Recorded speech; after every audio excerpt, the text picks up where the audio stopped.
এক দীর্ঘ রাজনৈতিক অচলাবস্থা ও বিবাদের অবসান ঘটিয়ে হাঙ্গেরির শাসনভার গ্রহণ করেছেন নতুন নবনির্বাচিত প্রধানমন্ত্রী পিটার মাজিয়ার। প্রায় এক মাস আগে অনুষ্ঠিত পার্লামেন্টে নির্বাচনে ভিক্টর ওরবানের ১৬ বছরের শাসনের অবসান ঘটিয়ে আনুষ্ঠানিকভাবে দায়িত্ব গ্রহণ করলেন তিনি। শনিবার শপথ গ্রহণ অনুষ্ঠানে হাঙ্গেরির সাধারণ জনগণের প্রতি আহ্বান জানিয়ে বলেন, আসুন শুধু সরকার পরিবর্তন নয়, বরং পুরো শাসন ব্যবস্থা পরিবর্তনের মাধ্যমে নতুন পথে যাত্রা শুরু করি। পিটার মাজিয়ার ১৯৮১ সালে ১৬ মার্চ বুদাপেস্টে জন্মগ্রহণ করা মাজিয়ার পেশাগত জীবনে একজন সফল আইনজীবী এবং রাজনীতিবিদ। তিনি পারিবারিকভাবে আইন ও বিচার ব্যবস্থার সাথে নিবিড়ভাবে যুক্ত। তার বাবা স্তেফান মাজিয়ার একজন আইনজীবী এবং মা মনিকা এরোস পেশায় একজন বিচারক।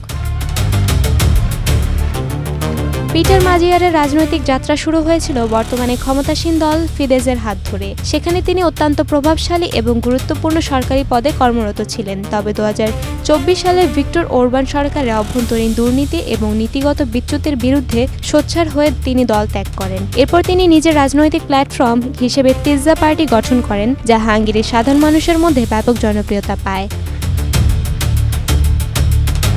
নির্বাচনে মাজিয়ারের দল তিৎজা পার্টি হাঙ্গেরির ১৯৯টি সংসদীয় আসনের মধ্যে ১৪১টিতে জয়লাভ করে, এক বিশাল সংখ্যাগরিষ্ঠতা অর্জন করেছে। তবে ক্ষমতা গ্রহণের শুরুতেই তাকে মোকাবেলা করতে হচ্ছে কঠিন সব চ্যালেঞ্জ, যার মধ্যে সবচেয়ে গুরুত্বপূর্ণ হল ইউরোপীয় ইউনিয়নের সঙ্গে বুদাপেস্টের তলানিতে ঠেকে থাকা সম্পর্ক উন্নয়ন ঘটানো এবং দেশের ঝিমিয়ে পড়া অর্থনীতিতে নতুন করে গতি ফেরানো। এছাড়া লাগামহীন বাজেট ঘাটতি নিয়ন্ত্রণ করাও এখন সময়ের দাবি।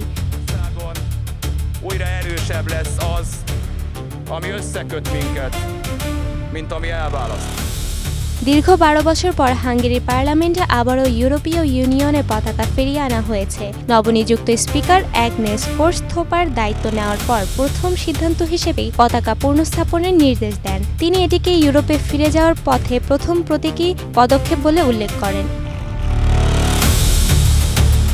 মাজিয়ারের অন্যতম প্রধান লক্ষ্য হচ্ছে ইউরোপীয় ইউনিয়নের সঙ্গে সমঝোতায় পৌঁছে প্রায় $২০ বিলিয়ন স্থগিত তহবিল ছাড় করানো।